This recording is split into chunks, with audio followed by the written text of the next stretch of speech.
formulir pendaftaran untuk menuju pemilihan gubernur di bulan November nanti. Jatim tadi memang menyita waktu agak banyak dalam pembicaraan. Agak banyak dan hampir sepakat pokoknya kita harus mengusung seseorang. Nah, siapa dia ini masih rahasia. Masih rahasia, nanti kalau bocor ketahuan Khofifah bahaya itu. Saya masih bersama pakar otonomi daerah yang menjadi guru besar Institut Pemerintahan Dalam Negeri dan pernah menjabat Dirjen Otonomi Daerah Kementerian Dalam Negeri tahun 2010 sampai 2014, Profesor Jo Hermansyah Johan. Prof Jo, Jakarta sangat strategis, tapi kantong suara itu juga ada di Jabar, Jatim dan juga Jawa Tengah. Saya mau masuk dari Litbang Kompas, Prof. Ini Litbang tanggal 20-22 Mei 2024. 61,5% responden berharap koalisi partai di pilkada sesuai dengan di pemilu. Nasional ya? Nasional maksudnya. 51,8% responden berpendapat koalisi pusat memiliki pengaruh atau mempengaruhi situasi politik daerah. 58,3% responden berpendapat koalisi di pusat bisa dimunculkan di daerah. Nah, kalau dari sini kita lihat memang sebagian besar mereka menginginkan apa dari responden yang disurvei, apa yang terjadi di pusat atau susunan koalisi di pusat itu bisa diterjemahkan, bisa terjadi juga di daerah. Belajar dari semua pilkada yang terjadi, Prof Jo, apa catatan Prof? Nah, saya catat ya, pilkada Indonesia ini dalam hitungan saya sejak 1 Juni 2005 kita punya pilkada langsung sampai yang Desember 2020 ada sekitar 1.800-an kita menggelar pilkada di Indonesia, gubernur, bupati dan wali kota.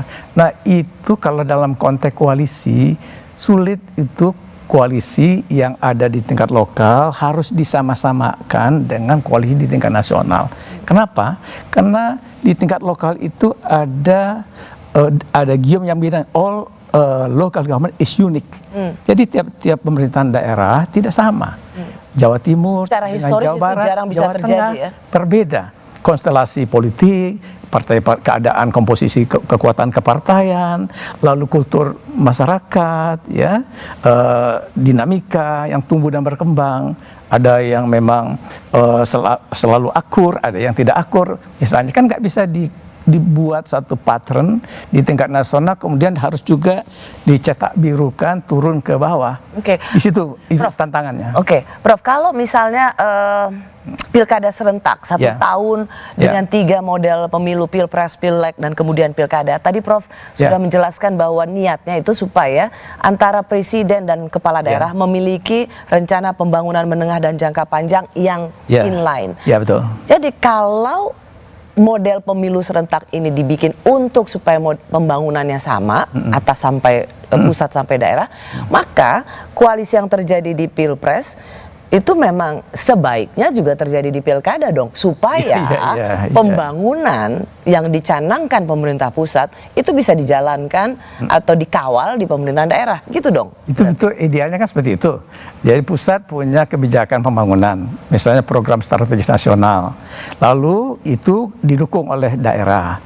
Kepala daerah ikut mensukseskan dengan berbagai macam kewenangan dan kemampuan yang dimiliki. Tapi jangan lupa Mbak Ros, ini kan pilkada. Pilkada itu kepala daerah juga punya visi misi sendiri dan dia juga boleh punya program-program prioritas yang locally sifatnya untuk merespon keadaan-keadaan masyarakatnya. Oke lah, untuk sesuatu yang bersifat sangat lokal, itu yang punya perencanaan sendiri. Jalan. Tetapi untuk proyek strategis nasional yang bisa juga dikawal di daerah, maka keinginan misalnya koalisi Indonesia Maju untuk tetap merawat kekompakan sampai pilkada Jakarta make sense. Itu dia. Tapi bagaimana membuat terjadinya sinkronisasi itu kalau kita mendesainnya dari segi koalisi ya. Di situ agak ada persoalan-persoalan karena pakemnya ternyata yang kita pelajari itu banyak yang tidak sama. Ya umumnya kalau ada atau sama itu minor Mbak Rosi, minor sekali. Apa biasa penyebabnya? Mengapa koalisi yang di pilpres itu jarang bisa terjadi di pilkada? Ya, tadi itu misalnya partai politik yang memenangi kursi di daerah itu kan nggak sama dengan di tingkat nasional dengan di tingkat lokal. Bahkan sekarang ada partai-partai politik nggak dapat kursi di tingkat nasional, di tingkat daerah dapat dia. Kayak PSI lah. PSI kan nggak dapat, P3 nggak dapat di DPR RI, ya kan? Di nasional dia bisa bergabung dengan koalisi kan, tetapi di daerah dia muncul misalnya di situ.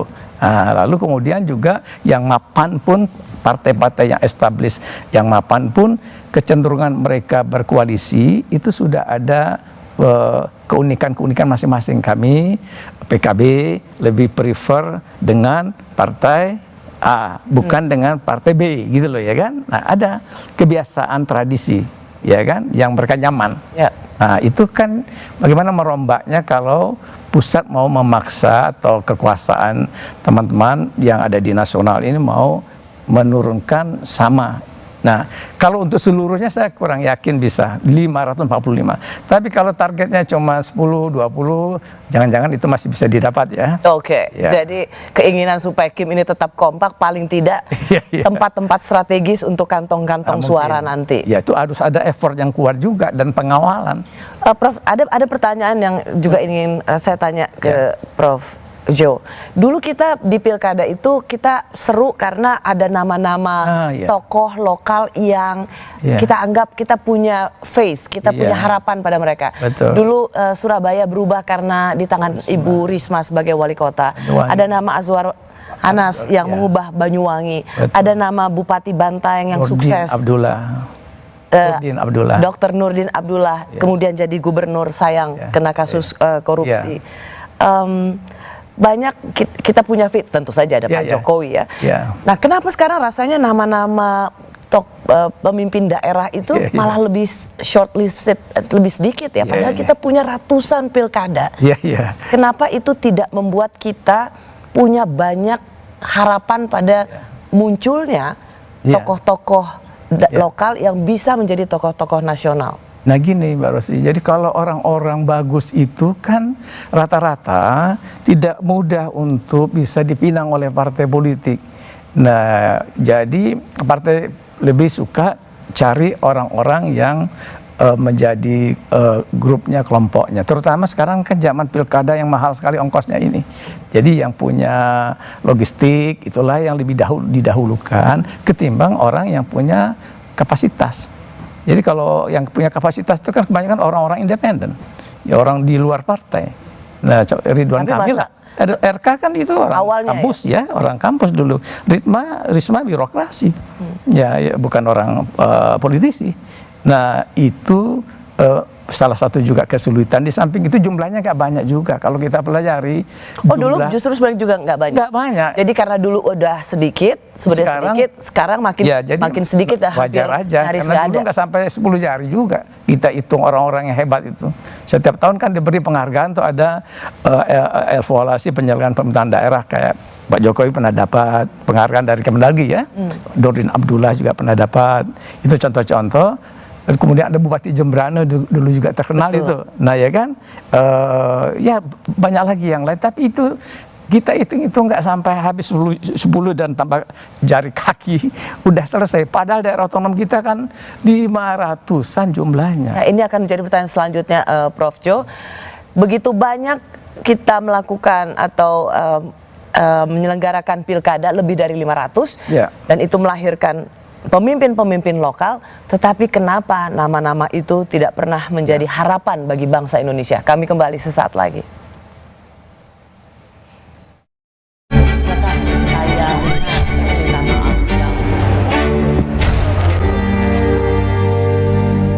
Halo. Kepercayaan dari PKB, nah karena itu saya sampaikan bismillah, kami bersiap untuk meneruskan ke periode kedua. Pak Ridwan Kamil kan sudah pasang on the way to Jakarta. Kalau Pak Anies kan bergerak-gerak saja. Yang paling realistis dengan Pak Anies. Menarik juga Pak Anies. PDIP juga menarik. Simak selengkapnya dalam Rosi Siap-siap Pilkada Jakarta Rasa Pilpres malam ini pukul 8:30 di Kompas TV. Jadi saya menerima kepercayaan dari PKB, nah karena itu